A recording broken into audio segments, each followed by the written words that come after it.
Corona virus का नया variant American की सबसे पहले पहचान दक्षिण अफ्रीका में हुई है, लेकिन अब यूरोप और एशिया में भी ये मिला है। इससे पूरी दुनिया में इसके म्यूटेशन को लेकर चिंता पैदा हो गई है। इस बात को लेकर भी चिंता जताई जा रही है कि इसकी म्यूटेशन की संख्या को देखते हुए ये तेजी से फैल सकता है या फिर पहले के संक्रमण या वैक्सीनेशन से बने एंटीबॉडी को नाकाम कर सकता है।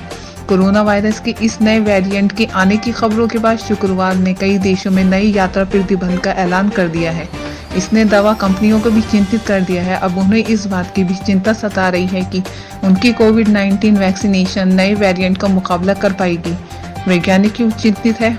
WHO ने इस नए वेरिएंट को B.1.1.529 वेरिएंट या ओमिक्रॉन के तौर पर वर्गीकृत किया है। उसका कहना है कि दूसरे वेरिएंट की तुलना में ये ज़्यादा तेज़ी से फैल सकता है। डेल्टा वेरिएंट अब भी दुनिया भर में सबसे मजबूती से फैला हुआ है।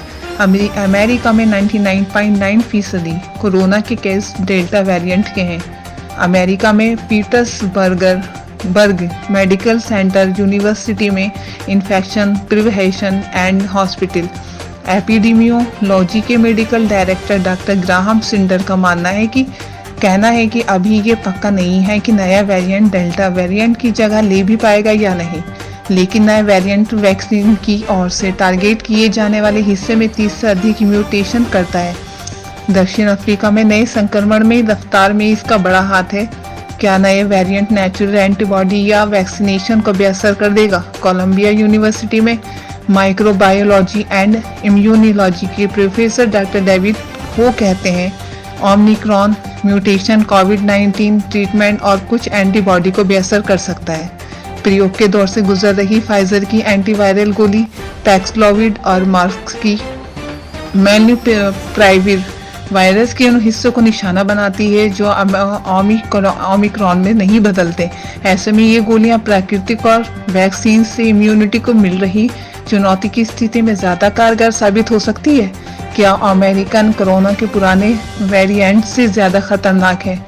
वैज्ञानिकों का कहना है कि अभी उन्हें इस वेरिएंट से पैदा होने वाली बीमारियों और उनकी संक्रमण क्षमता का पता लगाने में देरी लगेगी। अभी ये भी पता नहीं है कि ये वेरिएंट कहाँ तक फैल चुका है। लेकिन सबसे बड़ा सवाल यह है कि क्या कोविड-19 का वैक्सीनेशन एक वेरिएंट पर कारगर साबित होगा? दुनिया भर में कोविड वैक्सीन के 8 अरब डोज लग चुके हैं। क्या कोरोना वायरस से पहले संक्रमित हुए लोग ओमिक्रॉन से बच सकेंगे? विशेषज्ञों का ये भी पता नहीं है कि ओमिक्रॉन कोरोना वायरस की पहले की प्रजातियों से ज़्यादा या कम खतरनाक है। क्या है वैज्ञानिकों की सलाह? बहरहाल वैज्ञानिकों का मानना है कि ओमिक्रॉन पर मौजूदा कोरोना वैक्सीन के असर पर उठते सवालों के बजाय वैक्सीनेशन हमारी प्राथमिकता बनी रहनी चाहिए। लोगों को मास्क पहनना नहीं छोड़ना चाहिए जब तक संभव हो।